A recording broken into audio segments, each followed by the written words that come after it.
Assalamualaikum warahmatullahi wabarakatuh. Salam jumpa kepada pemirsa UG TV dimanapun Anda berada. Bertemu kembali dengan saya Sandi Suryo Prayogo di program UG Talk eksklusif serial IKN.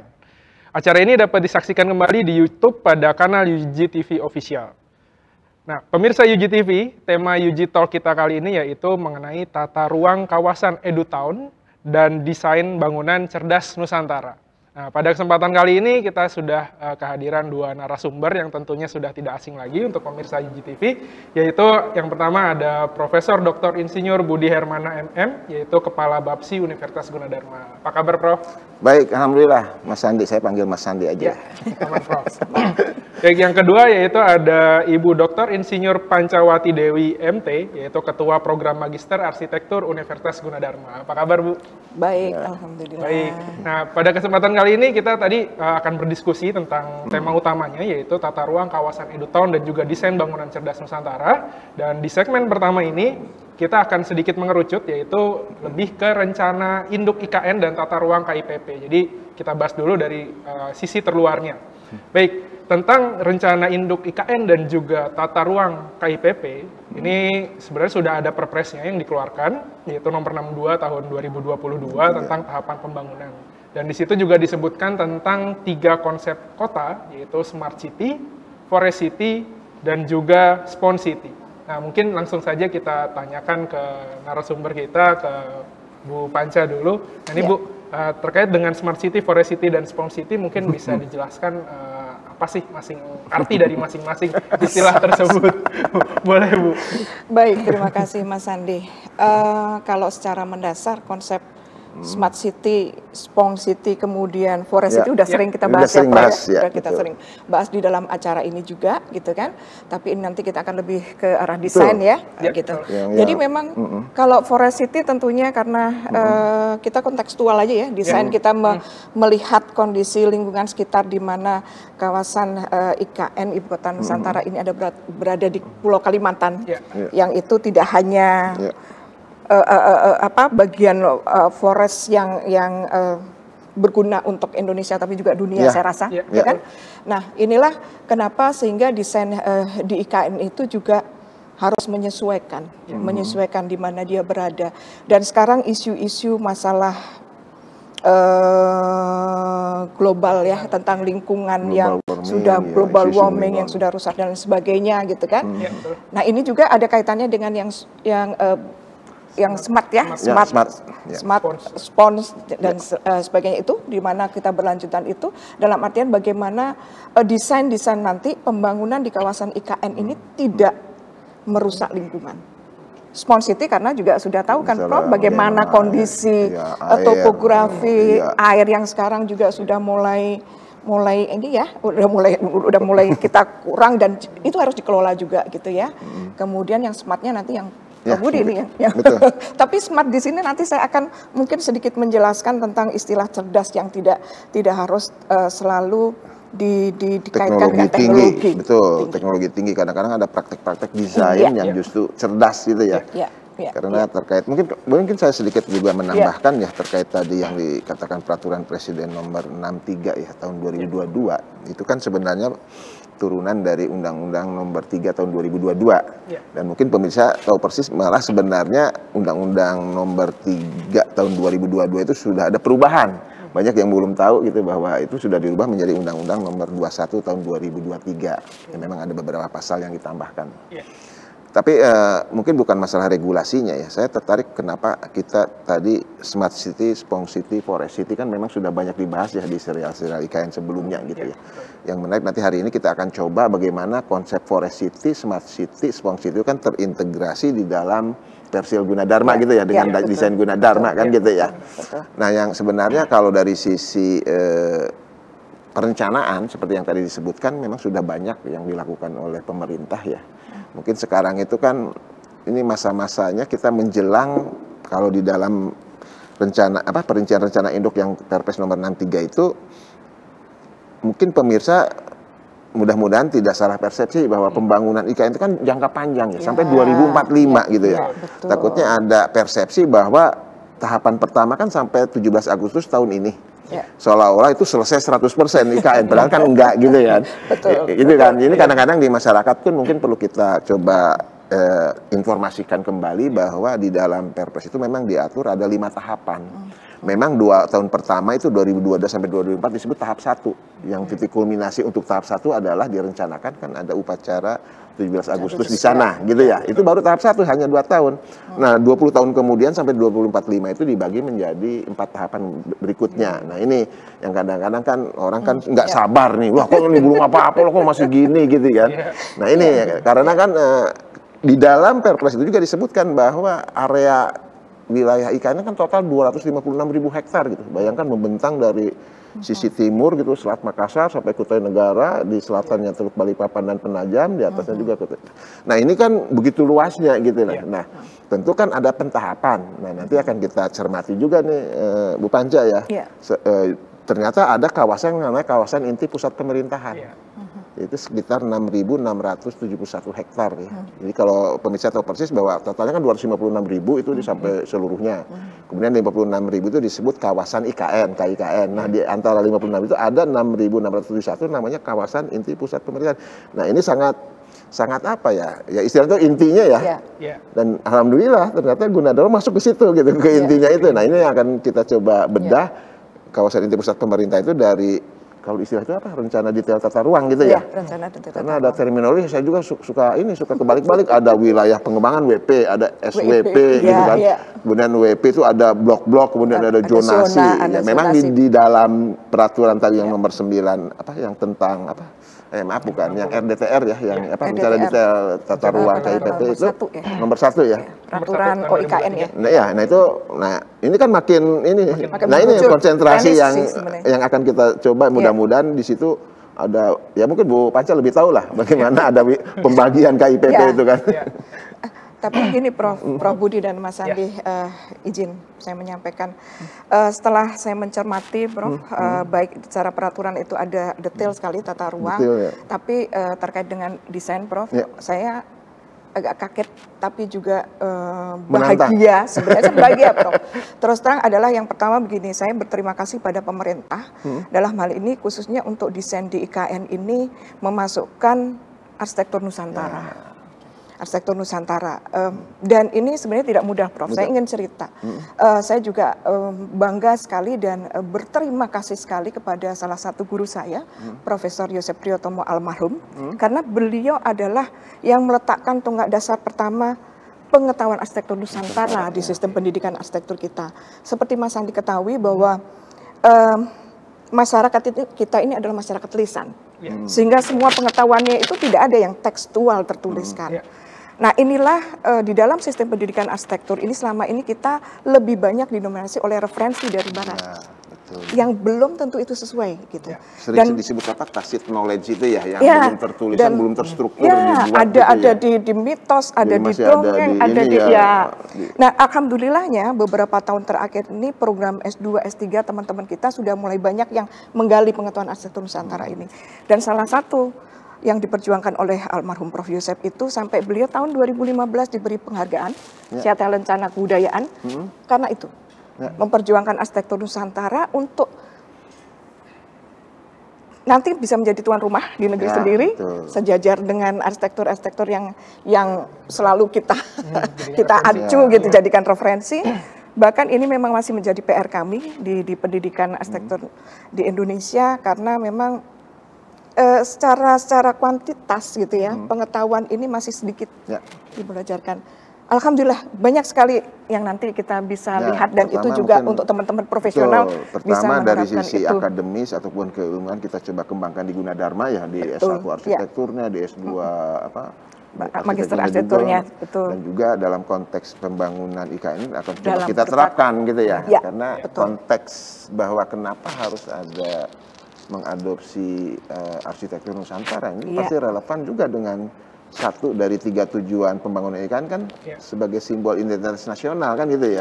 Nah itu kan harus dalam bangunan baik secara makro maupun di dalam persil masing-masing khususnya di Gunadarma kan. Nah, gitu. Seperti yang tadi saya sebut Prof, cerdas tadi yang tidak selalu diidentikan dengan teknologi. Kalau kita mengatakan bahwa masyarakat kita dari luar kita dari dulu udah cerdas. Bahkan isu-isu istilah sustainability design, green building itu kita sudah menerapkan lama. Sudah menerapkan lama sekali gitu. Jadi ini bukan hal yang baru. Hanya karena tadi masih pengetahuannya tersembunyi, masih di riset masing-masing dosen gitu ya. Masih mahasiswa kita, apalagi yang tumbuh di kota besar ini kan tidak pernah tahu, gitu kan. Taunya apa yang hanya ada di sekeliling kita gitu kan. Iya, itulah. Pelan-pelan. Betul. Ya, baik pemirsa, ini semakin seru nih obrolannya ya. Ini bisa panjang kalau kita membahas tentang arsitektur Nusantara ya. Nah, sebelum kita lebih dalam lagi tadi mengenai tentang tata ruang detail dari kawasan inti pusat pemerintahan, nah ini ada sedikit VT dulu yang mungkin akan kita coba lihat dan cermati. Monggo dipersilakan. From Jakarta to Nusantara, Indonesia's new capital city marks a monumental shift towards a sustainable, climate-resilient future. The new capital city is closer to the nation's geographical heart.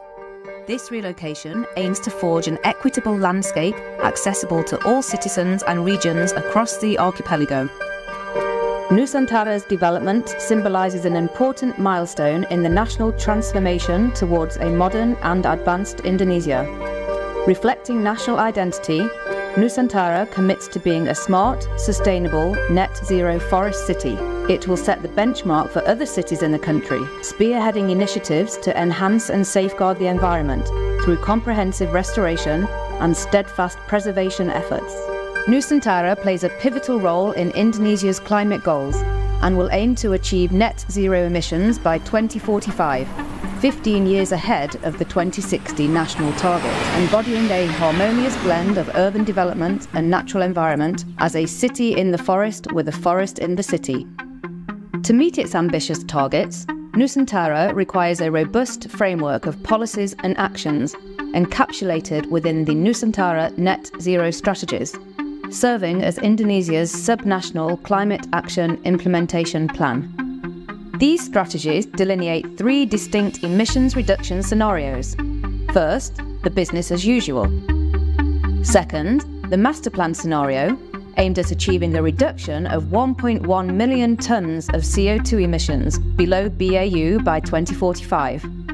And lastly, the enhanced scenario, targeting a more substantial 1.6 million tonnes CO2 reduction.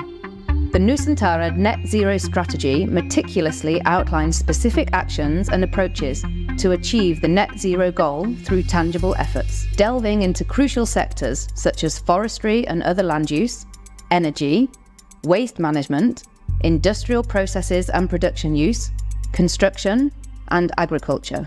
To achieve the 2045 target, the following strategies are essential.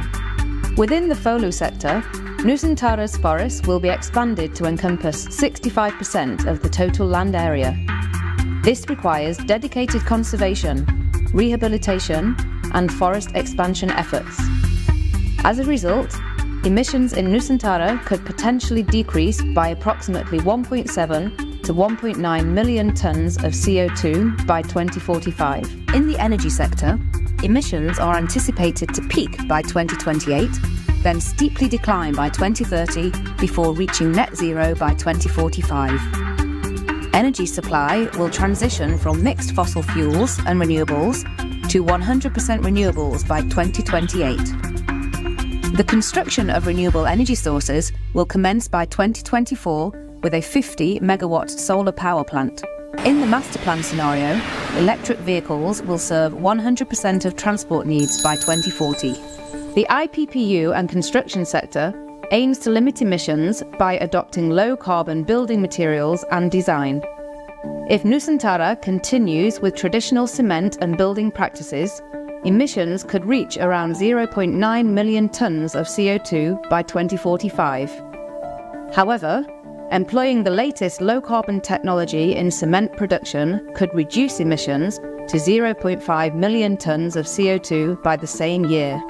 For the waste management sector, Nusantara aims to achieve a 60% reduction in waste going to landfill by using a 3R, reduce, reuse, recycle, circular economy approach. Through intensified recycling and composting efforts, emissions could be reduced by over 48%. In the agriculture sector, a comprehensive strategy will be put in place to ensure food security and sustainable climate-friendly agricultural practices. Nitrogen fertilizers are the most significant agricultural source of greenhouse emissions. Nusantara will push towards the utilization of low-carbon, environmentally friendly biological fertilizers and pesticides. Post-harvest handling and processing are given attention to minimize losses and optimize value, along with the adoption of advanced horticultural production technology. The Nusantara Net Zero strategies aim to create a climate-resilient city, encompassing economic, social, and ecological dimensions. Particular focus will be directed towards ensuring food security and mitigating climate risks associated with droughts, fires, and floods. Climate adaptation efforts will pave the way towards fostering a climate-resilient community able to adapt and thrive in a changing environment. The Nusantara Net Zero Strategy, RLDC, provides clear pathways to meet carbon emissions reduction commitments made by the new capital city and sets the blueprint for a world-leading sustainable city.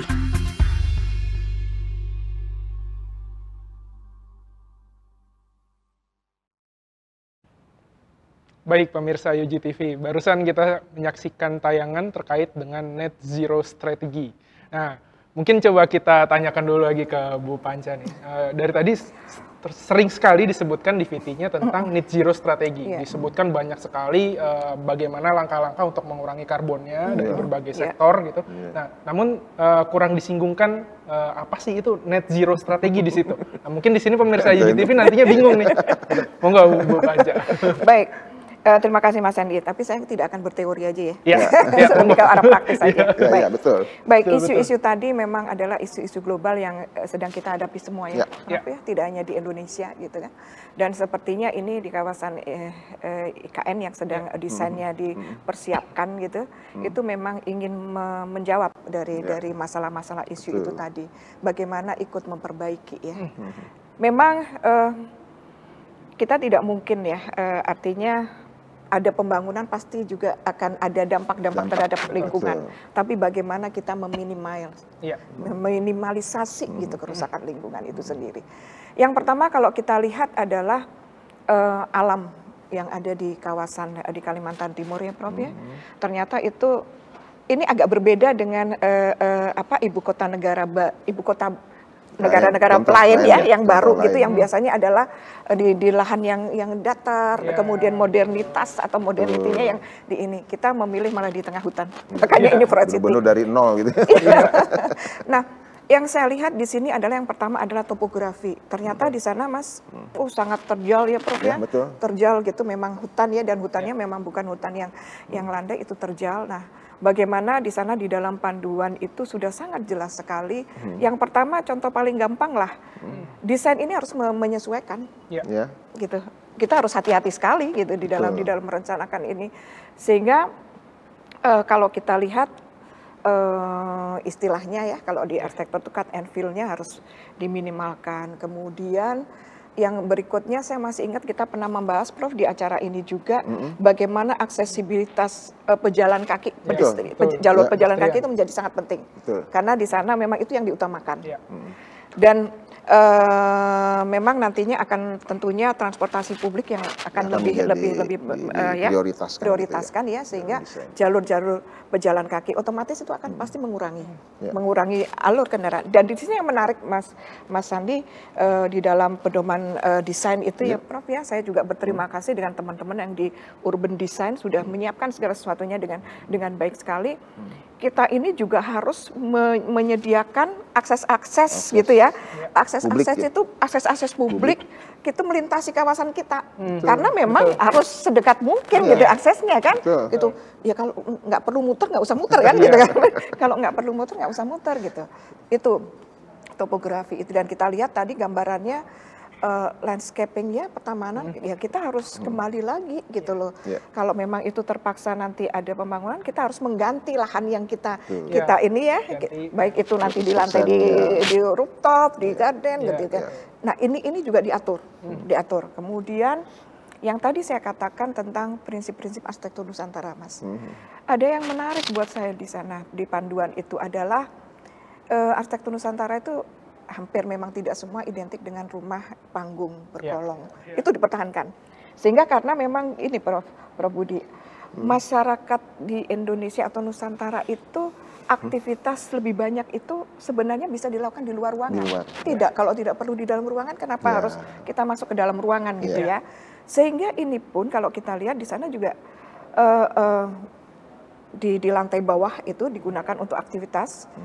Nah, ini kan juga mengurangi penggunaan ruang-ruang tertutup itu tadi kan pasti membutuhkan juga ya, membutuhkan energi ya, meskipun energi itu adalah pencahayaan buatan, pengawaan buatan dan lain sebagainya. Kemudian yang menarik juga di situ disebut adalah dinding berpori. Kita ini di tropis lembab, sehingga kita itu sebenarnya kenyamanannya itu membutuhkan ada pergerakan angin ya, pergerakan udara masuk ke dalam bangunan dan sebagainya, dan itu harus diterapkan di desain-desain kita yang ada di EKN gitu loh. Banyak sekali sebenarnya, sayang, makanya sangat berterima kasih. Ini memang kembali lagi gitu, kembali ke sebenarnya adalah ke pengetahuan mendasar kita yang hidup di iklim tropis lembab gitu, dengan kondisi yang seperti itu loh. Jadi sebenarnya yang tadi disampaikan oleh Bu Panca kan ini dari sisi bagaimana praktek net zero strategi itu kan sebenarnya sudah masuk ke desain ya di masing-masing persil lah istilahnya. Kalau dulu saya itu persil itu apa, ternyata lokasi lah istilahnya gitu, lokasi. Site gitu ya, site gitu ya. Nah tadi kalau dalam konteks tadi video dari otorita tadi yang mengenai net zero strategi itu kan lagi-lagi kan acuannya tetap di Perpres nomor 63 itu kan ada indikator kinerja utama ya. Dan ada 8 prinsip yang harus tadi yang contoh-contoh penerapannya tadi disampaikan oleh Bu Panca ya. Nah, satu dari 8 itu tadi bahwa pembangunan IKN itu kan harus net zero emission gitu.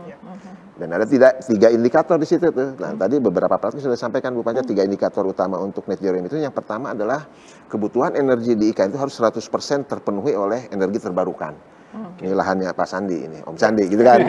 Gitu kan, energi terbarukan kan dengan apakah solar cell, dengan yang lainnya dengan apa, dengan biogas dan sebagainya. Terus yang indikator yang kedua tadi yang disampaikan oleh Bu Panca, indikatornya adalah 60% penghematan energi di bangunan. Dengan berpori, dengan fasad yang disusun sedemikian rupa supaya apalah istilah pencahayaan juga kan diatur ya Bu Panca ya. Karena ternyata indikatornya 60% itu harus dihemat setiap gitu kan. Dan yang ketiga ini net zero emission pada tahun 2045 gitu. Nah ini kan tidak mudah ya. Dan di situ ada 3 skenario kan, business as usual kalau kita nggak ngapa-ngapain gitu kan gitu. Kemudian yang direncanakan tapi ada yang di enhance gitu ya, ada yang diperkuat. Nah ternyata pilar-pilar untuk yang net zero strategi itu tadi termasuk konstruksi dan desain tadi kan. Tadi kan ada energi, ada pengolahan sampah, kemudian ada forestry dan land use gitu kan, kemudian juga ada agriculture. Sebenarnya yang disampaikan itu di VT itu harus tercermin di dalam desain kampus Gunadarma juga setiap persil. Nah ini yang sebenarnya strategi itu justru strategi bagaimana akhirnya diadopsi oleh setiap bangunan ataupun lokasi ya. Dan itu kalau peruntukan ataupun struktur ataupun pola tata ruangnya kan udah diatur ya di yang tadi yang di itu. Nah ini menariknya sih tuh gitu kan. Ini juga terkait dengan tadi ya, bahwa tadi kan ketika berbicara arsitektur Nusantara kita berbicara tujuan yang sebagai simbol identitas nasional. Nah kalau yang tadi barusan ditayangkan ini terkait dengan tujuan yang bagaimana mewujudkan kota berkelanjutan di dunia. Nah ini nggak tanggung-tanggung bahwa targetnya net zero. Ini 10 besar kota layak huni di dunia. Ini kan ini bagaimana itu 2045 ya, lagi-lagi bukan tahun ini gitu ya. Jadi ada pentahapan lah indikator kinerja utamanya itu gitu. Jadi di tahun 2045 itu kan diharapkan net zero strategi itu terpenuhi di mana total karbon yang dihasilkan di kota tersebut dibandingkan dengan serapan dari hutan yang ada di situ itu sebanding gitu Prof. Jadi dianggapnya net zero tanpa ada jadi tanpa kan ada istilah neraca karbon ya. Ya, neraca karbon. Jadi perbandingan antara yang dihasilkan dan yang diserap itu impas nol gitu ya. Nah, ini luar biasa. Mungkin ada sedikit tambahan dari Bu Panci. Tadi yang disampaikan oleh Prof. Budi sebenarnya arsitektur Nusantara tidak hanya berbicara identitas, berkelanjutan itu Prof. Yang kita aja kan sudah ini ya Prof.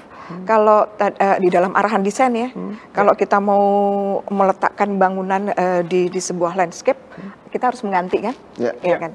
Nah itu kan di nenek moyang kita dari dulu acaranya begitu, bener kan Mas Andi ya?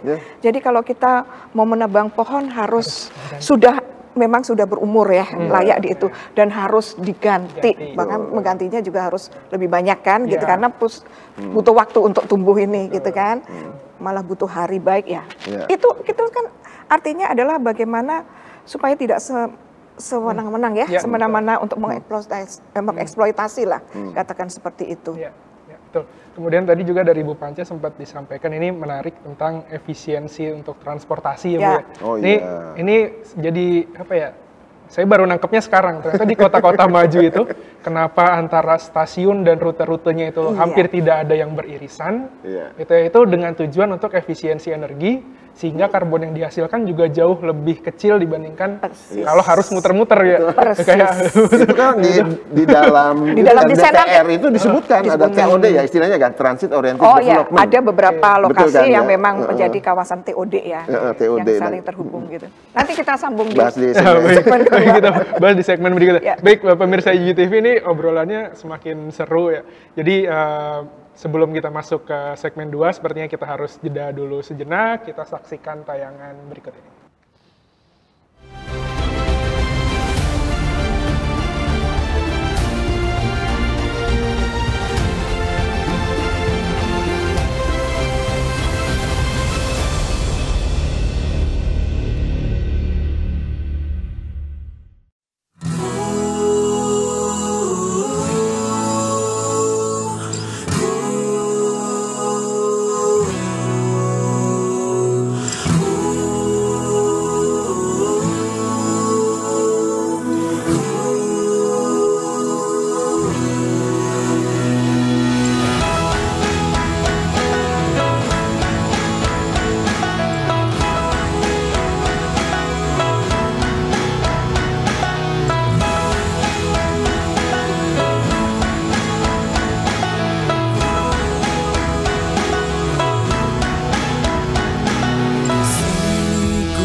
Tanah yang seindah ini, nuansa khatulistiwa di negeri yang sejahtera. Ibu kota kita, ibu kota Nusantara, pintu gerbang Indonesia, kota dunia untuk semua. Berbagai suku dan agama, budaya dan bahasa, tapi tetap bersatu, bersama menyapa dunia dari Nusantara Jaya.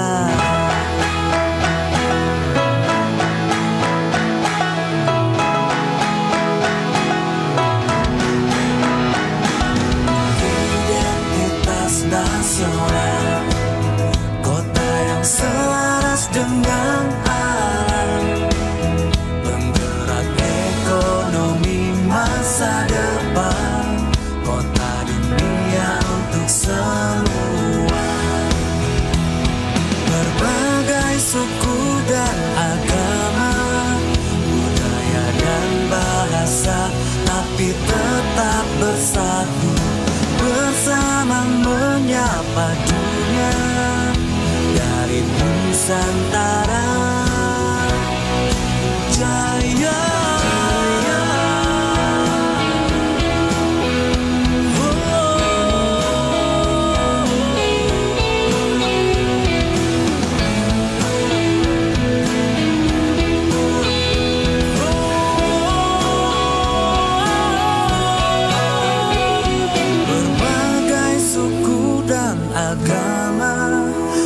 budaya dan bahasa, tapi tetap bersatu bersama menyapa dunia dari Nusantara. Jaya berbagai suku dan agama, budaya dan bahasa, tapi tetap bersatu bersama menyapa dunia dari Nusantara. Jaya.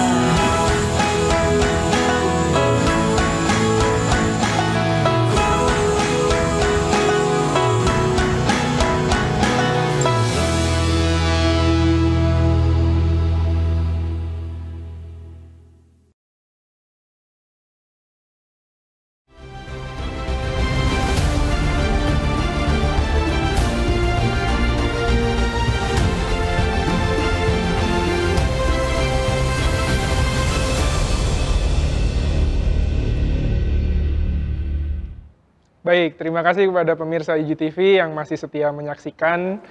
Pada segmen kali ini terkait dengan tadi pembahasan kita kawasan Edutown dan juga bangunan cerdas Nusantara, tadi sempat disinggung terkait tentang tata ruang detail dari KIPP yang disebutkan di Peraturan Kepala Otorita IKN nomor 1 tahun 2023. Nah, di sini tadi ada penyebutan zona 1A, 1B, 1C seperti itu. Nah, ini saya juga belum paham nih, Prof. Mungkin dari Prof. Budi dulu bisa sedikit menggambarkan. Memang ada beberapa terminologi yang disampaikan di dalam RDTR itu, termasuk di dalam rencana induk yang Perpres nomor 63 ya. Jadi ada istilah, ada kode-kode ya. Ada yang dimaksud dengan apa istilah itu rencana WP ya. WP itu kan sebenarnya kan wilayah perencanaan gitu ya. Dan di sini wilayah perencanaan itu ada semacam pengelompokan tadi yang seperti yang saya sebutkan bahwa wilayah IKN secara total kan 256.000 hektar. Itu terdiri dari 56.000 yang dimaksud dengan kawasan IKN. Nah, itu. Dan dari 56.000 itu ada 6.671 adalah KIPP. Nah, itu dianggap satu wilayah perencanaan. Nanti ada IKN Barat, IKN Timur, IKN Selatan, karena kalau mencakup kawasan pengembang keseluruhannya 256 itu kan sisi timurnya kan sampai ke Selat Makassar kan gitu ya. Dan itu kan luas sekali. Nah, akhirnya OIKN itu secara bertahap mengeluarkan tadi RDTR per WP gitu, per wilayah perencanaan. Nah, yang sekarang kita bahas adalah wilayah perencanaan untuk khusus kawasan KIPP ya, kawasan inti pusat pemerintahan gitu ya. Nah, tujuannya sebenarnya kenapa ada RDTR itu sebenarnya sangat ini ya, yang sebenarnya selaras dengan apa yang tadi kita perbincangkan di segmen 1. Bahwa tujuan RDTR itu adalah mewujudkan pusat pemerintahan nasional yang modern, berkelanjutan, berkelas dunia gitu kan, gitu kan. Nah, ini kan apa ya?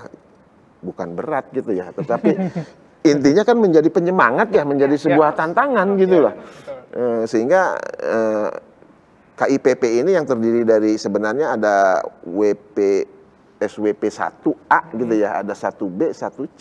Itu kan kalau kita lihat di tayangan berikutnya di peta yang kita lihat di peta jadi yang pertama ya, mungkin kita lihat yang 6.600 itu 6.600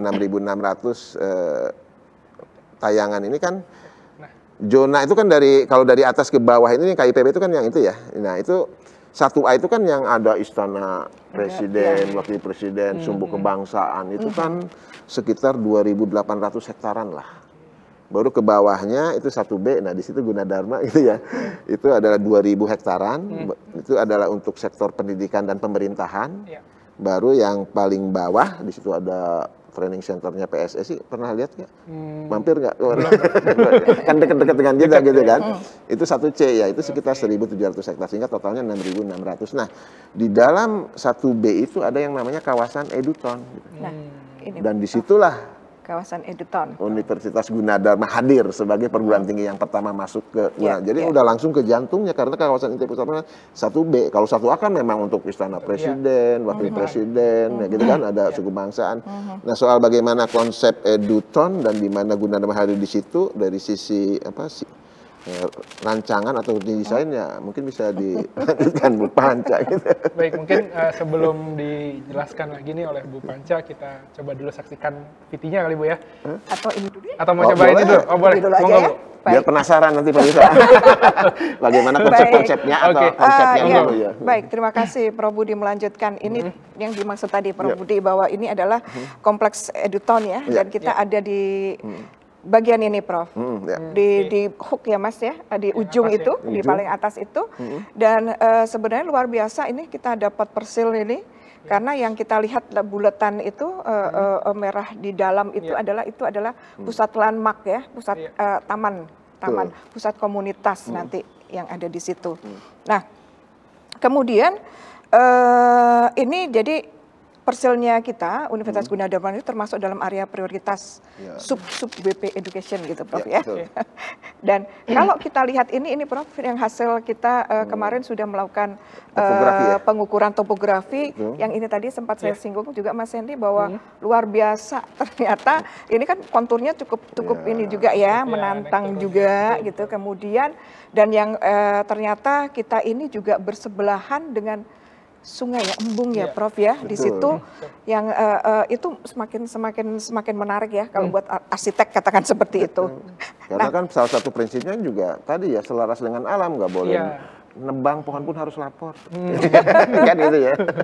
Balik lagi Prof, zaman moyang kita dulu juga begitu kan. Dari leluhur dari leluhur kita gitu ya.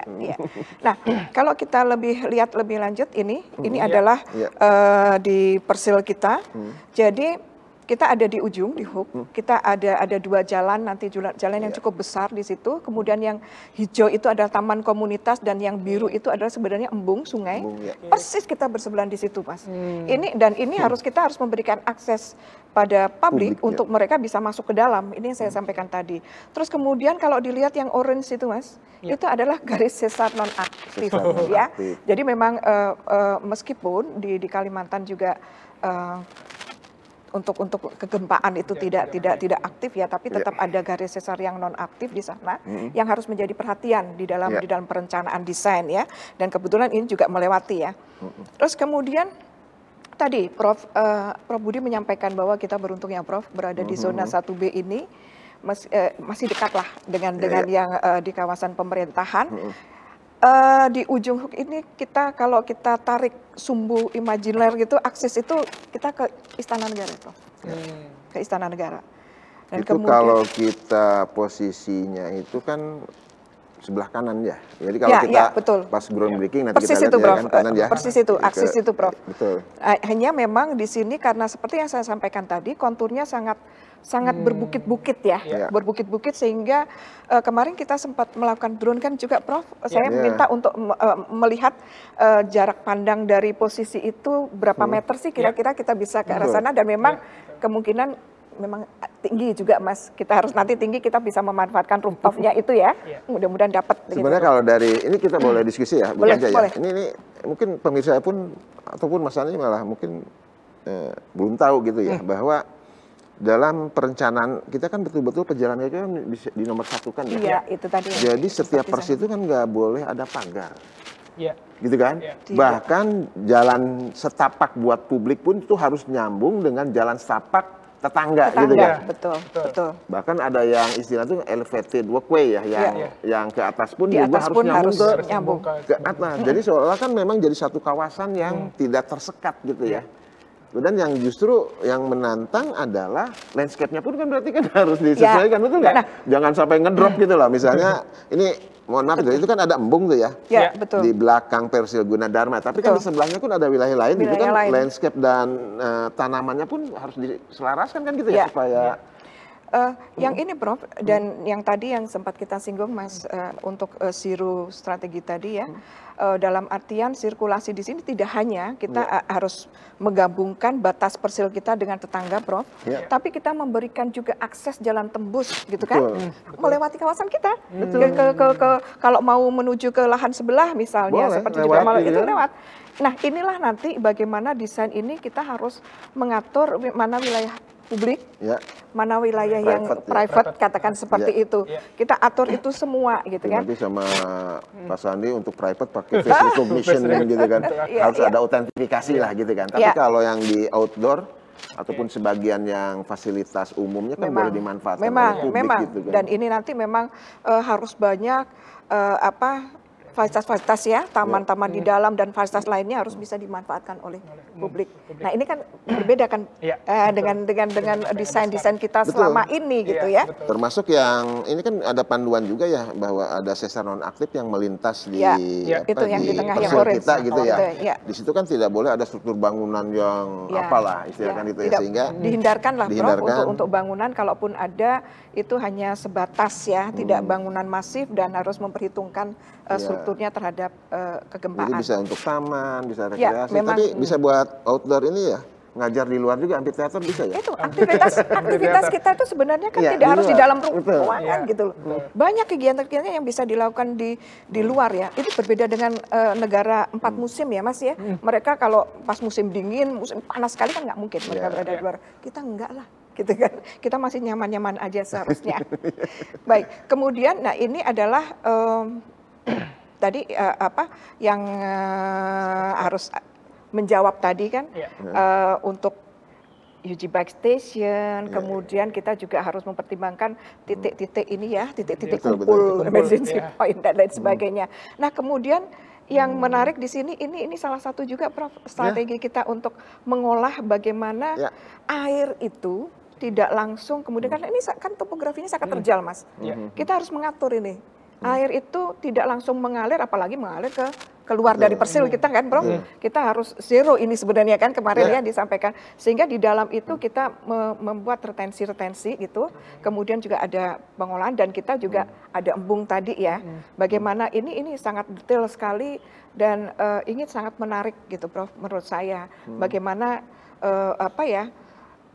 perencanaan itu harus memang sangat matang sampai di luar ya, sampai di luar kita tidak hanya berbicara dalam bangunan. Kalau lagi yang net zero strategy itu ya, dan juga termasuk RDTR, memang dan indikatornya bahwa tahun 2035 itu kan 60% dari limbah air itu bisa diolah kembali. Gitu kan? Tapi kalau limbah padat memang baru 100% harus diolah kembali pada tahun 2035. Kalau limbah padat memang kan beda ya treatmentnya ya.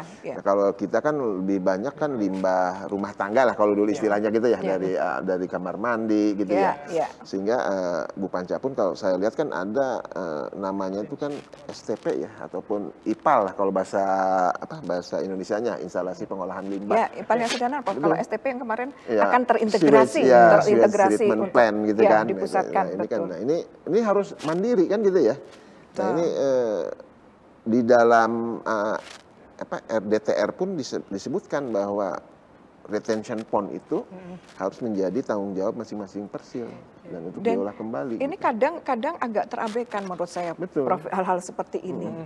Ya kan? Bagaimana kalau kita membangun itu dalam persil kita ya kita hanya memikirkan ini bangunan dan selama ini juga lebih ke indoor ya kita nggak peduli lah dia air biarkan mengalir dan mengalirkan kan pasti mengalir ke tempat yang lebih rendah. Nah ini kan sehingga kasihan dan tempat yang lebih rendah. Nah kemudian ini juga tadi yang seperti saya sampaikan bagaimana di kawasan kita nanti harus juga menyediakan kawasan-kawasan ya, taman-taman yang juga dia bisa dimanfaatkan oleh publik gitu kan. Ada yang taman komersial nanti, ada yang recreation, ada amphitheater rencananya, ada olahraga dan ada yang juga edupak ya. Edupak itu tempat nanti mahasiswa yang tadi kita belajar tidak harus berada di dalam ruangan. Nah, ini adalah sekilas saja tentang nanti fungsi bangunan kita kan Prof ya. Jadi seperti dilihat nanti Mas Andi di bawah itu sebenarnya adalah communal space semua. Karena tadi yang kita menggunakan sistem seperti prinsip Nusantara rumah panggung ya, gitu kan. Itu kemudian baru di atasnya itu nanti adalah fungsi-fungsi lain ya. Kemudian juga tadi untuk menggantikan yang kita gunakan lahannya itu kita akan meletakkan landscape itu di atas kan gitu. Nah ini juga nanti ada tetap communal space, kemudian ada ini yang di tengah Prof ya, yang di tengah nanti ada ruang kelas, ada perpustakaan, ada laboratori dan lain sebagainya. Nah ini yang menarik ini yang tower 3 kan Prof, yang karena bersebelahan dengan embung tadi, dengan sungai, dengan taman komunitas ya, dan itu memang ke bawah juga taman komunitas ini yang kita untuk fungsinya peruntukannya lebih ke arah yang publik ya Prof ya, komersial area, kemudian ya dormitory, co-working space dan lain sebagainya. Ini kan sisi selatan ya, yang belakang itu langsung embung gitu ya. Ya langsung embung itu. Dan ternyata embungnya tadinya kirain itu embung yang memanjang gitu ya, ternyata kayak ada yang menjorok ke dalam gitu loh. Menjorok ke persil gitu kita, ya ke persil kita, dan itu kita manfaatkan juga, kita untuk, manfaatkan juga. Cukup dalam ternyata. Iya, saya rasa itu Mas. Nah, kalau dari ketinggiannya sendiri tadi kan dikategorikan 1A, 1B, 1C itu Bu ya. Nah, ini di kawasan EduTown ini 1B itu apakah jadi titik terendah atau masih ada lagi yang jauh lebih rendah? Sebenarnya kalau kita ngelihat langsung ke kawasan 1A yang tadi pusat pemerintahan kayak kantor presiden itu apakah kita bisa lihat dari kalau di lapangan gitu, kalau dalam konteks yang makro gitu itu relatif datar. Ya kan, karena kan memang ini ya dalam konteks dibandingkan dengan ada pegunungan dan sebagainya. Tapi ketika di dalam itu berbukit-bukit gitu.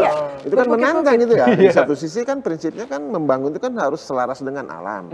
Sehingga kenapa tadi cut and fill pun diminimalisir, menebang pun harus lapor dan harus diganti 100%. Bahkan tadi desainnya rooftop itu kan ada mini forest atau mini garden gitu ya. Urban garden. Nah, kalau seingat saya itu kan katanya yang paling tertinggi itu kalau nggak salah untuk Istana Presiden, supaya nanti bisa kelihatan semuanya gitu lah. Betul. Dan kita itu kan 1A gitu ya.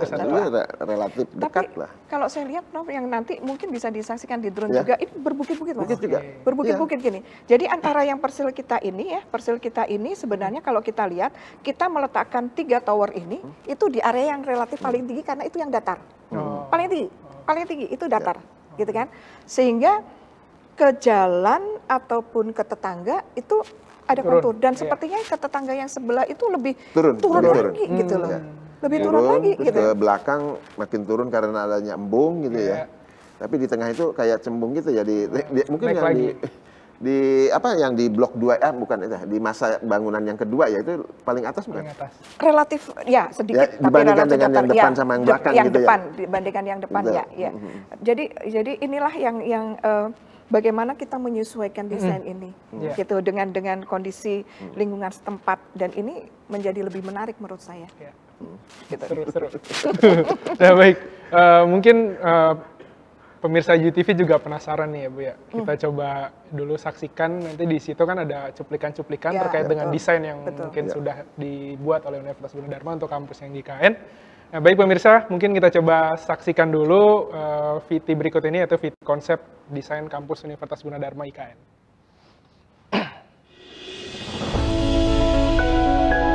Nusantara adalah masa depan Indonesia. Ini untuk kemajuan negara kita, untuk kemajuan bangsa. Inilah saatnya kita semua menjadi pelaku sejarah Indonesia masa depan. Selamat datang di masa depan Indonesia. Kota dunia untuk semua. Semua adalah kita bersama membangun Nusantara. Bergandengan erat bersama masyarakat, kita tekadkan bahwa kita bisa. Mari kita kibar dan kabarkan semangat bahwa disinilah masa depan Indonesia. Kini, Gunadarma ingin terus memberi sumbangsi ke Ibu Pertiwi.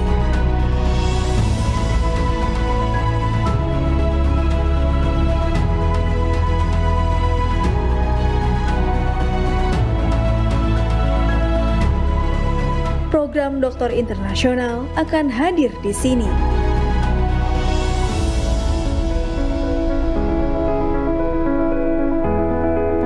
Perwujudan asa dan karsa Civitas Akademika Universitas Gunadarma. Assalamualaikum warahmatullahi wabarakatuh. Kepada yang terhormat Bapak Presiden Republik Indonesia, Bapak Insinyur Haji Joko Widodo, jajaran Menteri Kabinet Indonesia Maju, Kepala Otorita IKN, dan Bapak Ibu tamu undangan yang berbahagia. Teriring ucapan terima kasih kepada Bapak Presiden atas perhatian dan kesempatan yang diberikan kepada Universitas Gunadarma untuk turut berperan dalam pembangunan Ibu Kota Nusantara. Untuk mendukung kota cerdas berkelanjutan di Ibu Kota Nusantara, Universitas Gunadarma akan memindahkan fasilitas superkomputer dari Jakarta ke kampus program doktor internasional ini. Dengan mengusung bangunan cerdas Nusantara sesuai pedoman dari Otorita IKN, kami mempersembahkan desain kampus program doktor internasional. Terima kasih. Wassalamualaikum warahmatullahi wabarakatuh.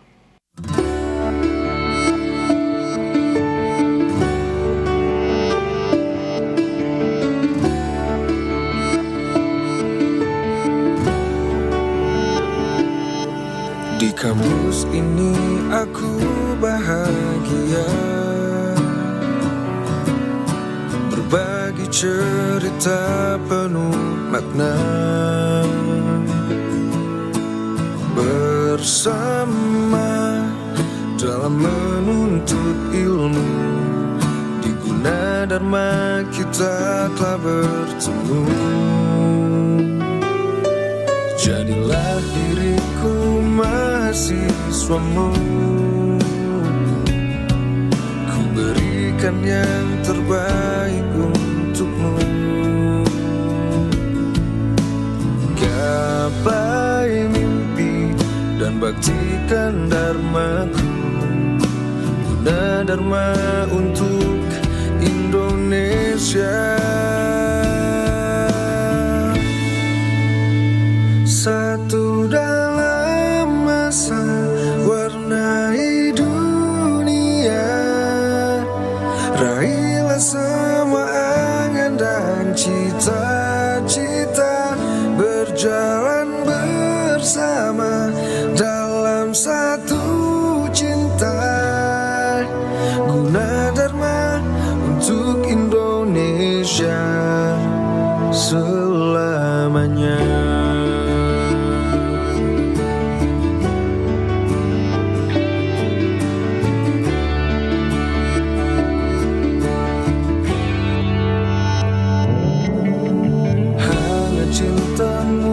Setiap waktu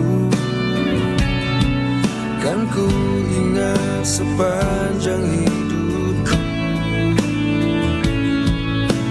Gapai mimpi dan baktikan dharmaku, Gunadarma untuk Indonesia. Satu dalam masa warnai raihlah semua angan dan cita-cita, berjalan bersama dalam satu cinta. Gunadarma untuk Indonesia selamanya.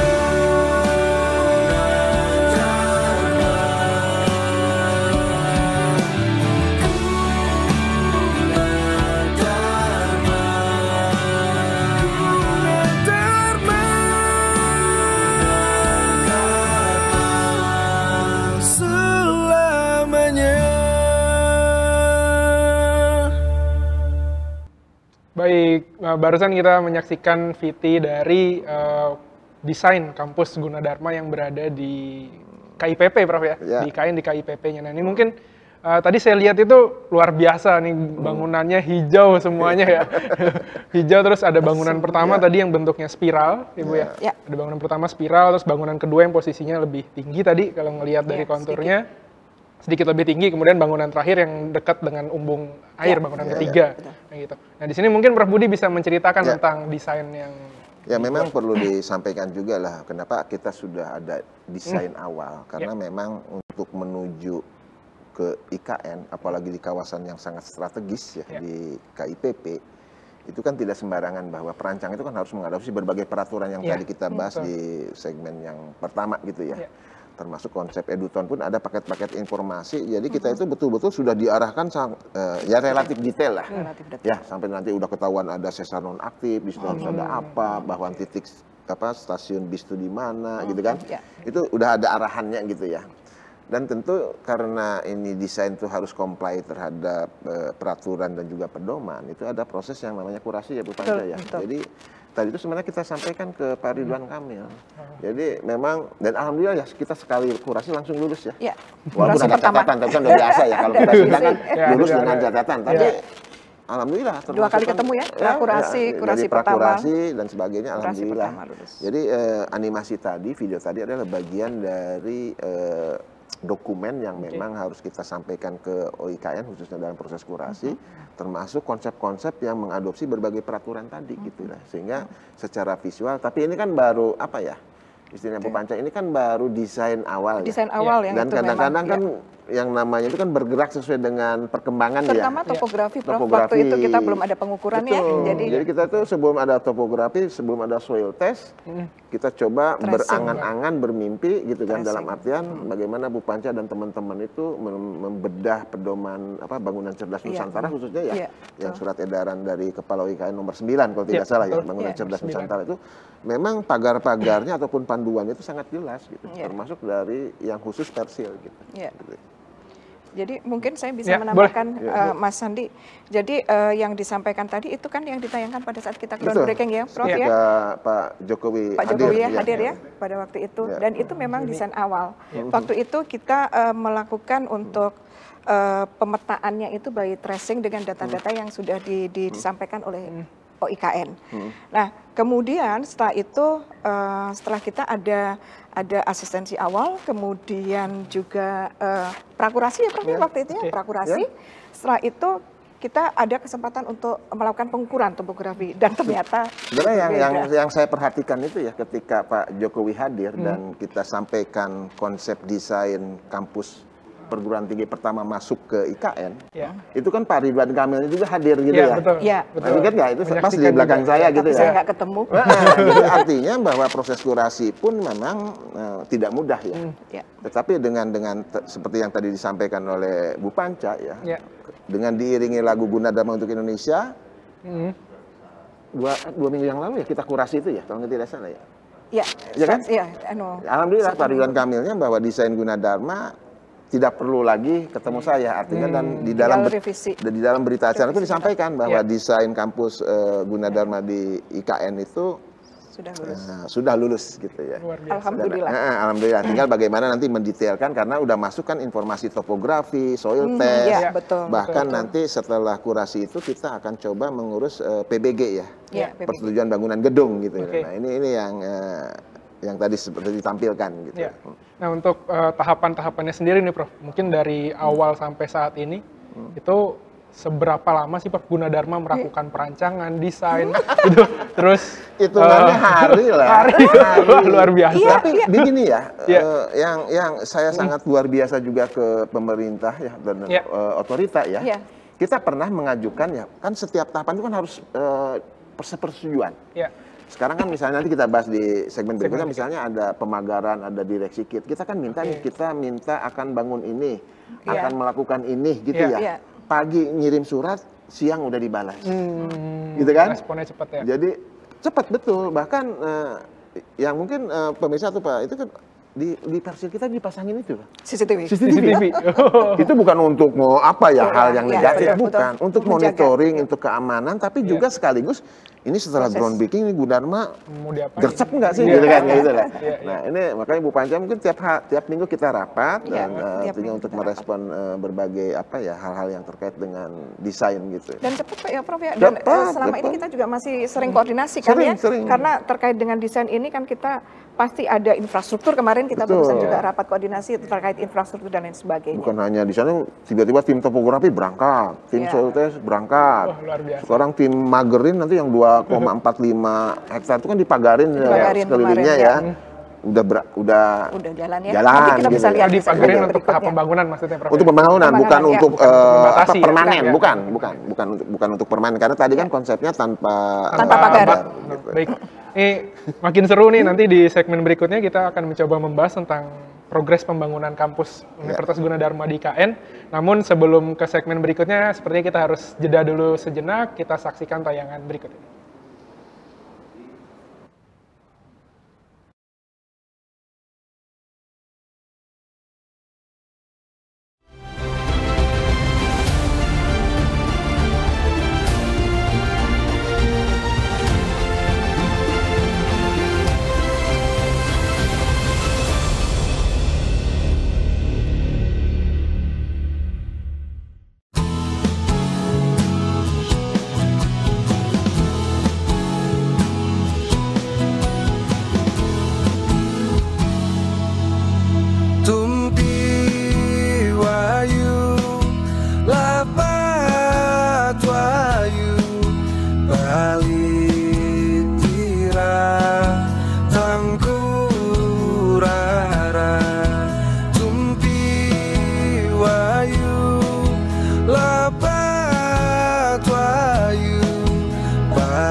Terima kasih kepada pemirsa UG TV yang masih setia menyaksikan.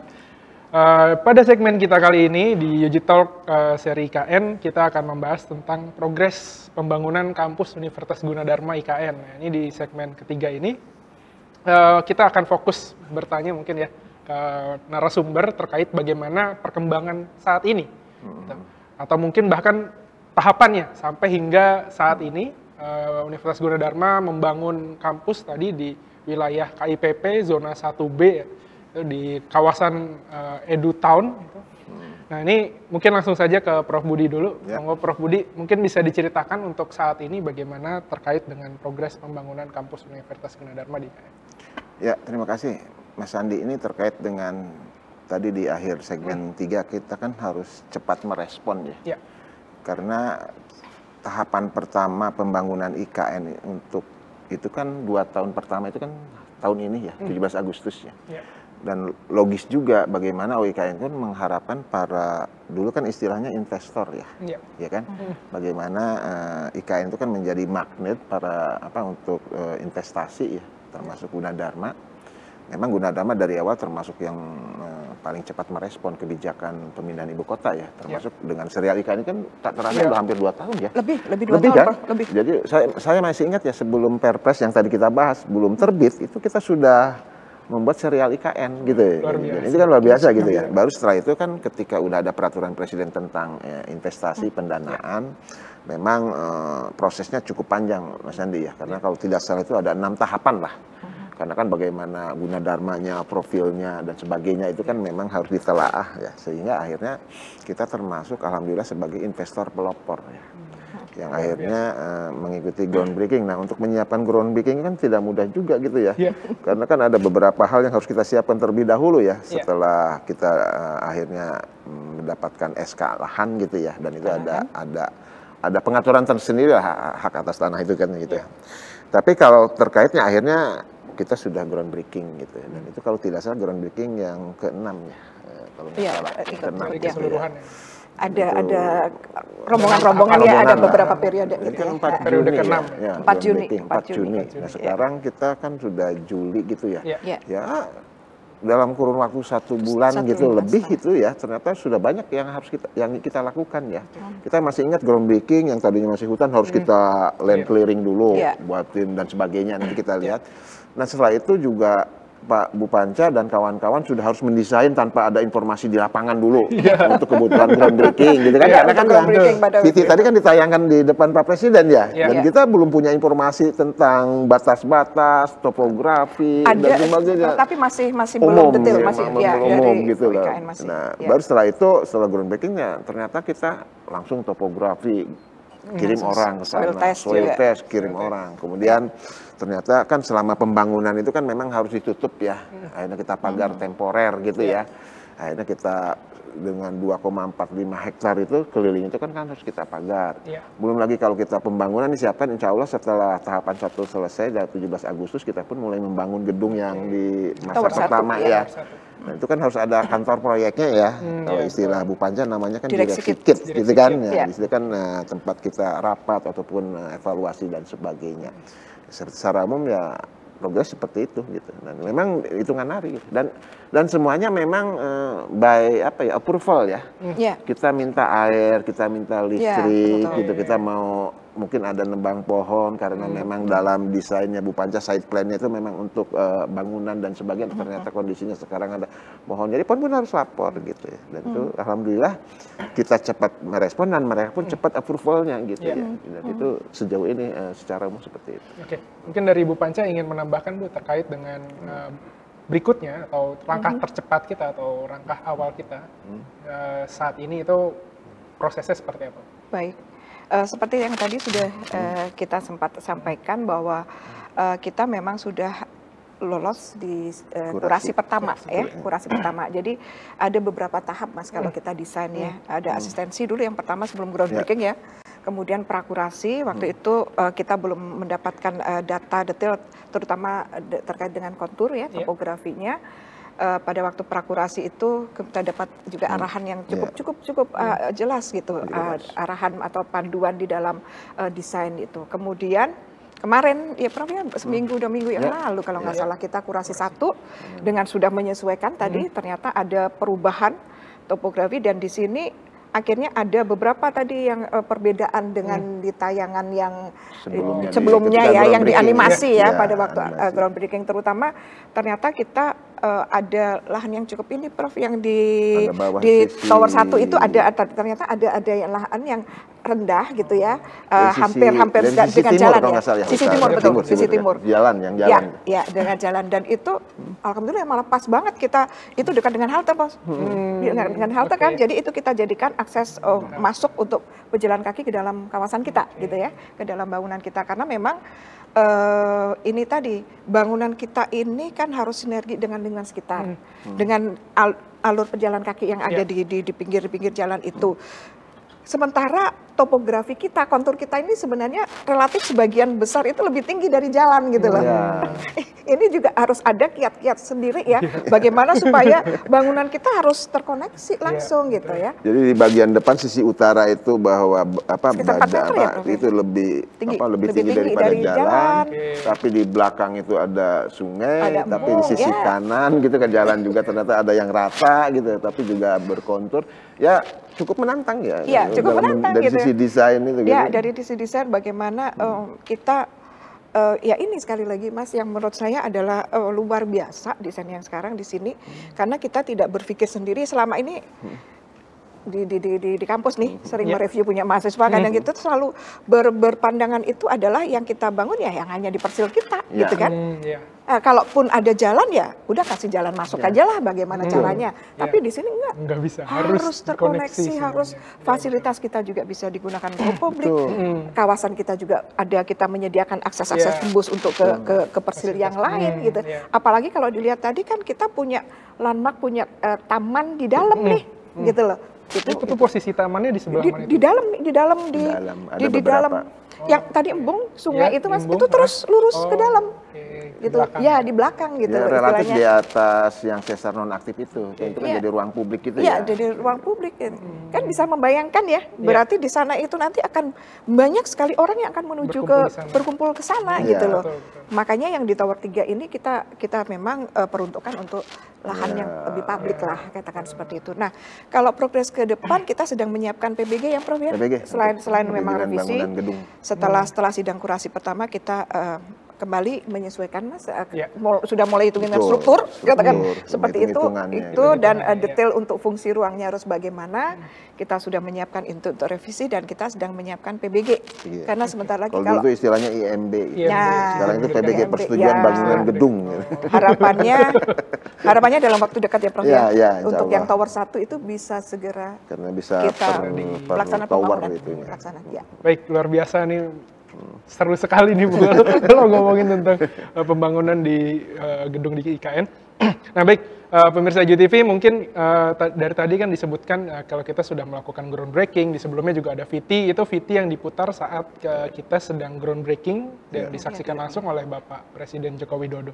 Nah di sini ada satu VT lagi ini menayangkan kompilasi dari kegiatan kita pada saat groundbreaking di lokasinya gitu tadi disebutkan pada tanggal 4 Juni 2024 sekitar sebulan yang lalu. Nah, mungkin kita coba saksikan dulu VT-nya, monggo.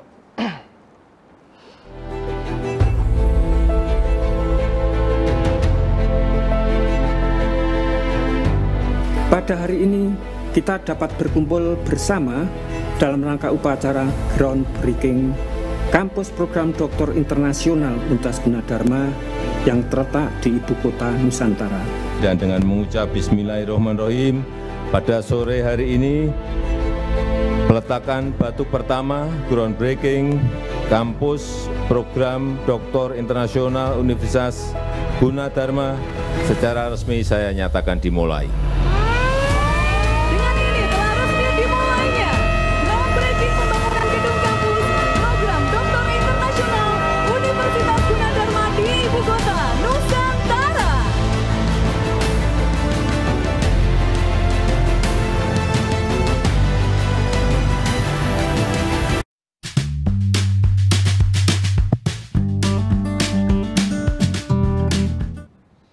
Baik, barusan kita menyaksikan kompilasi dari proses ya, dari pelaksanaan dari groundbreaking kampus Universitas Gunadarma di IKN, di KIPP. Nah, ini tadi disebutkan juga ini kampus program doktor ya Prof ya, karena Universitas Gunadarma sudah punya kampus untuk program sarjananya yang berada di Penajam Pasir Utara begitu. Jadi yang di KIPP ini difokuskan untuk pasca dan program doktornya begitu Prof ya. Memang kenapa juga program doktor itu sesuai dengan arahan dari OIKN bahwa IKN itu kan harus yang super gitu lah, harus yang kelas dunia gitu kan. Tadi juga kan dikatakan di RDTR pun adalah yang berkelas dunia dan dalam artian visinya gitu ya. Sehingga ketika kita akan masuk sebagai perguruan tinggi pertama yang masuk ke IKN bahkan di kawasan inti pusat pemerintahan, maka salah satunya adalah membuka program doktor internasional yang berkolaborasi dengan mitra perguruan tinggi di luar negeri. Tentu dengan seperti yang tadi kalau kita melihat kembali apa yang disampaikan Bu Rektor, dan ini juga inline dengan rencana bangunan cerdas Nusantara, kan kita akan tempatkan satu superkomputer di sana gitu ya. Bukan sekedar untuk pembelajaran saja, tetapi digunakan bagaimana untuk mendukung smart building gitu ya. Karena kan nanti dari pedoman itu kan banyak sekali konsep-konsep smart building, teknologi terkini itu betul-betul diterapkan gitu ya. Betul. Ya, mungkin nanti kita akan coba bahas tersendiri lah bagaimana smart building itu gitu. Baik, nah, mungkin dari Bu Panca sendiri ini tadi kita sempat melihat VT-nya gitu ya, tadi ada sedikit cuplikan, itu kita lokasinya tuh peresmiannya itu atau groundbreaking-nya pas sekali di site gedung pertama, betul begitu Bu? Atau di Tower 1 gedung pertama, nah, itu tadi udah di clearing ya Bu ya? Sudah di clearing, sudah diratakan. Itu diratakannya memang sudah rata dari awal atau? Nah, itu ada sedikit. Bukannya Pak Sandi pernah ngambil lewat drone juga? Ada. Bisa ditayangkan nggak biar ada gambaran gitu. Dari Pak Sandi sendiri kan yang mengambil, saya sendiri yang mengambil tayangannya. Mungkin kita coba saksikan dulu sambil kita dari ngobrol drone ya, sambil kita ngobrol. Boleh ditayangkan? Nah, ini ini pas sebelum ini hari H-nya apa ya? Ini H-1. H-1 ya. Nah, itu umbungnya di belakang ya. Umbung di belakang. Tapi itu yang teluknya ini nggak kelihatan ya, ketutup itu. Iya, ketutup rawa. Ketutup itu ya. Karena dia turun kan Prof, yang karena ini lebih tinggi ini tengah. Nah, ini kurang belakang gitu ya. Ini dari sisi umbungnya. Dari sisi embung ya? Oh, dari sisi embung. Nah, yang di belakang ini ya. Konturnya juga. Iya kan? Kelihatan kan? Kelihatan ya. Yang tengah itu yang paling tinggi, yang relatif ada yang datar ya, datar. Tapi memang masih rimbun sekali pohon-pohonnya. Berarti nanti pohon-pohon ini yang butuh perizinan untuk ditebang. Tapi kebetulan tidak terlalu besar ya, Pak. Ada ukurannya, tapi tetap nanti tidak boleh dikemana-manakan, disetor lah istilahnya yang penebangan. Ada ukuran 15 atau diameternya ya. Kalau makin besar itu harus seizin dari otorita gitu. Tapi kalau di bawah itu ditebang saja, tetapi nanti ditempatkan di mana? Karena itu kan itu KIPP-nya itu betul. 1A itu ya. Itu 1A. Sepertinya ya kan kelihatan ya yang 1A ya Prof ya. 1A ya. Persis kita bilang tadi sumbu imajinernya. Gitu. Nah, ini dari arah 1A ya. Dari arah 1A menuju 1B, 1C ke depan ya. Yang training center PSSI kan di ujung sana ya. Relatif datar sebenarnya Prof ya. Kalau kita lihat secara ini relatif datar, tapi kalau dari per persil karena rimbun ya. Beda ketinggiannya mungkin nyampe 20-30 meter ada nggak? Dari tertinggi yang terendah itu? Ada mungkin. Nyampe ya? Artinya ada ini ya. Yang ke embung, ke sebelahnya itu, yang sebelahnya itu juga jauh lebih ini lagi. Jadi memang kita kemarin pada waktu groundbreaking kita memang sudah merencanakan juga ya Prof ya. Ini kita tahap awal ini kan nanti kita membangunnya juga bertahap. Nah, di tahap awal ini mana ini nanti yang akan kita bangun terlebih dahulu sehingga sudah kita sesuaikan letaknya kemarin, kita sesuaikan juga, kemudian kita gunakan untuk groundbreaking, dan sebenarnya sekarang sudah mulai pemagaran kan sudah ya Prof ya? Pemagaran sudah, direksi kit kemarin kalau pas kita rapat evaluasi sudah kelihatan struktur, tapi kan istilah kan nama kantor sementara ya, kantor proyek selama pembangunan gitu. Gitu. Nah itu tadi kalau kita lihat luasannya itu kan sekitar berapa hektar? 2,45 ya, 2,45 hektar. Yang di clearing itu baru sepersekiannya. 6.000 ya, Prof? Yang di clearing berapa, Prof? Ya, pertama land clearing yang untuk kebutuhan groundbreaking. Nah, kebetulan itu adalah kita sebenarnya ada blok 1 ya. Kita kan ada 3 blok, kita ngikutin KIPP juga ada blok 1, blok 2, ada tower 1, tower A atau tower B, tower C itu dari depan gitu ya. Itu land clearing itu baru yang kaitannya dengan groundbreaking. Namun ketika untuk kebutuhan bangunan tower 1, kemudian juga untuk pembangunan dan untuk juga pemagaran, kita mulai sedikit seputar itu kita ada jalan keliling gitu ya, di pagar gitu ya. Jadi masih minimalis, jadi mungkin lebih ke area yang untuk yang di bagian depan dulu ya. Karena kan untuk bangunan kedua, bangunan ketiga itu kan perlu proses PBG lagi. Dan alhamdulillah PBG-nya bertahap, jadi 1 tower dulu gitu lah. Tapi kan harus dibuat perhitungan strukturnya, gambarnya, DED-nya dan sebagainya. Nah ini yang sedang kita kejar gitu ya. Nah kan itu kalau kita lihat dari drone aja itu kita nggak bisa tahu posisi tanahnya di mana kan Ibu ya. Karena itu kan ketutup dengan pohon dan juga tanaman. Jadi butuh ada pengujian langsung kasih gitu. Kalau yang topografi kita sudah dapat. Oh gitu. Oh sudah dapat. Yang tadi dari pihak sana. Enggak, kita sendiri melakukan ukur sendiri.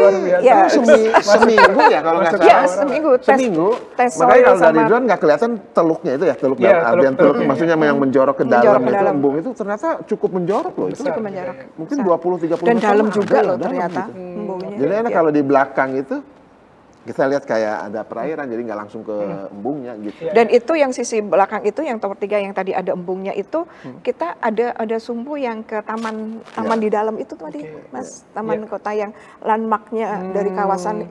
Nah, nanti berarti bisa jadi ada jembatan dari memang jembatan untuk menyeberangi jadi, embung. Memang di dalam arahan desain cukup jelas bahwa kita kan tidak boleh ada pagar, gitu ya. Sehingga kalau yang terhadap pedestrian, pejalan kaki yang ada di depan itu kita harus terbuka dan memang ada akses-akses yang memang memungkinkan orang publik masuk kan. Nah, batas persil itu sendiri memang diarahkan untuk itu adalah jalur pedestrian. Batas persilnya akhirnya jalan keliling. Nah, kebetulan ada embung di belakang, jembatan lah gitu. Jadi dalam desain kita sebenarnya nanti akan ada jembatan karena ada yang menjorok ke dalam itu. Dan itu menjorok ke dalam itu adalah bagian dari 2,45 itu. Nah itu akhirnya kita ada jalan, tapi juga itu jalan publik gitu.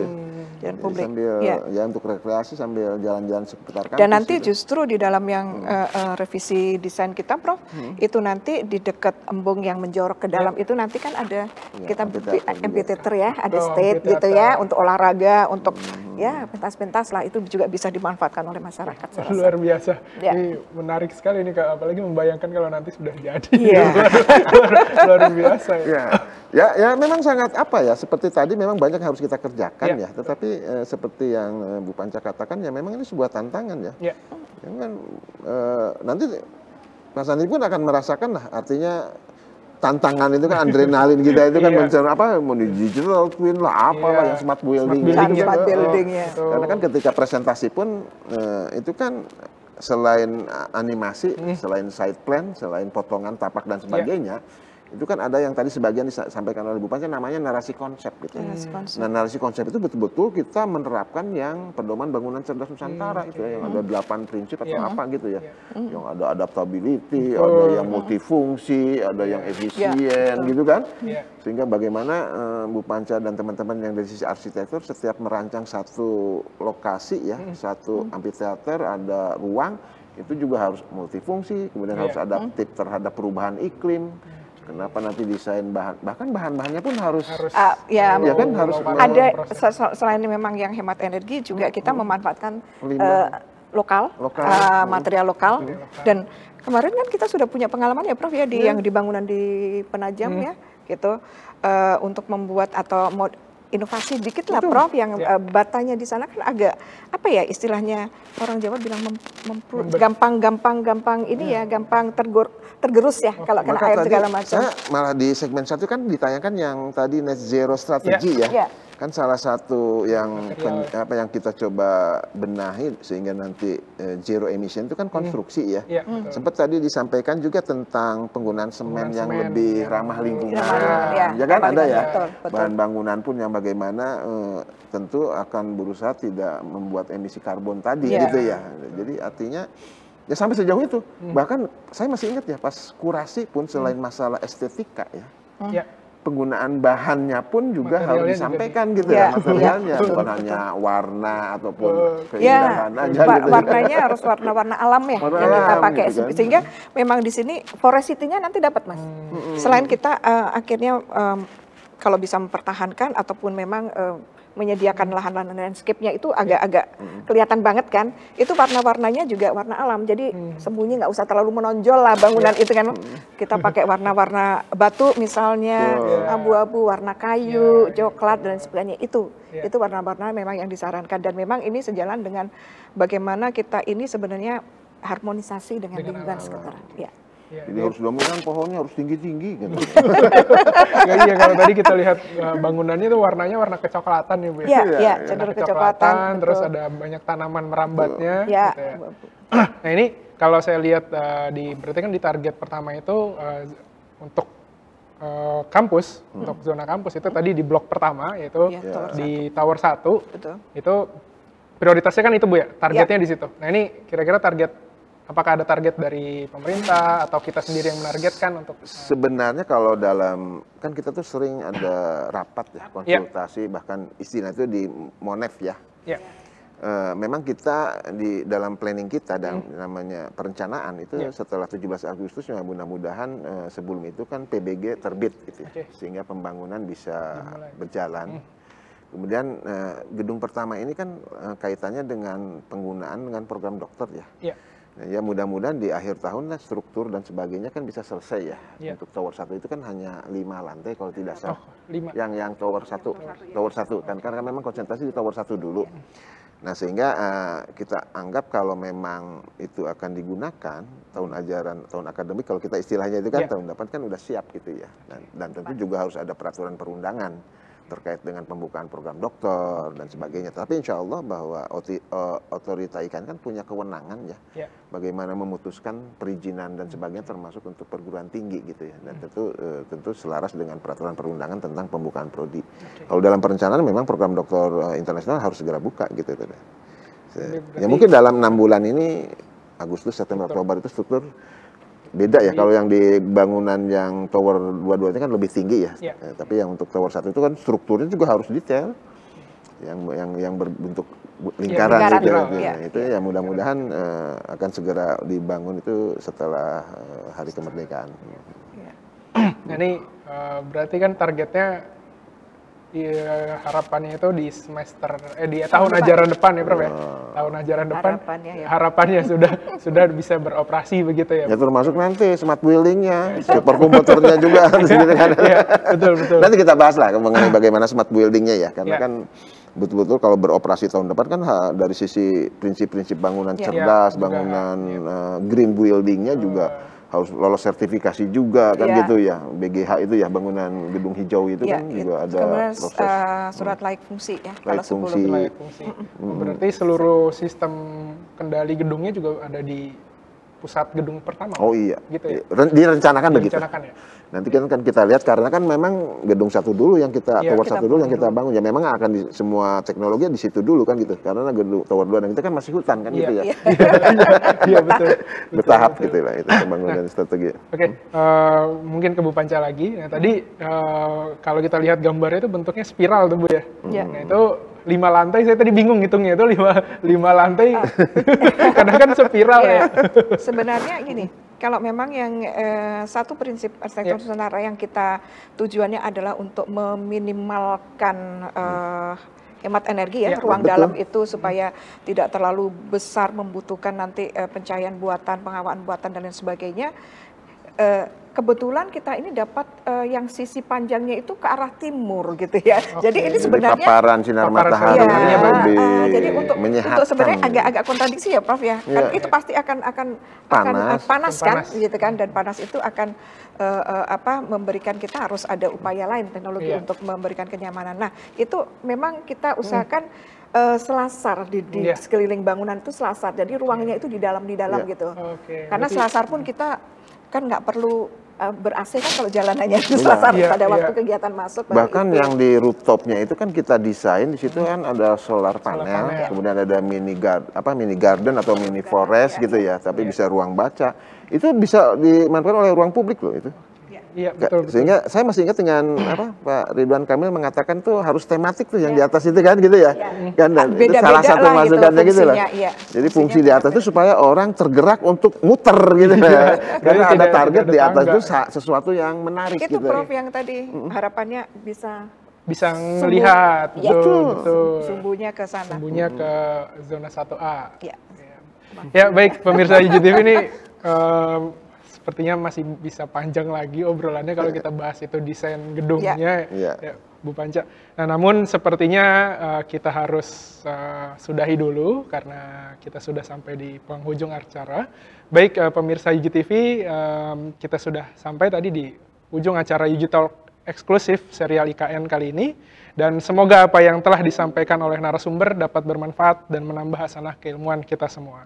Saya mengingatkan kembali bahwa rekaman dari acara ini dapat disaksikan melalui YouTube pada UGTV Official.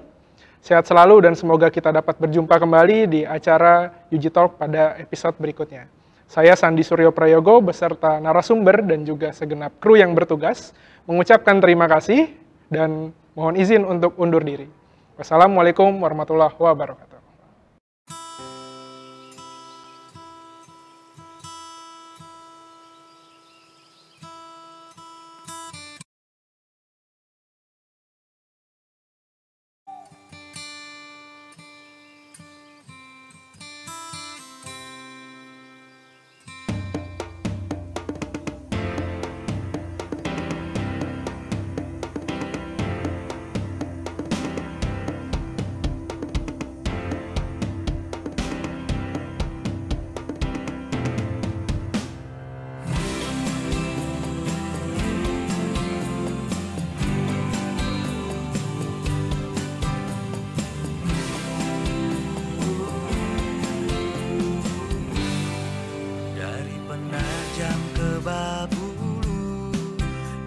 Sampai ke Sepaku di Kalimantan Timur.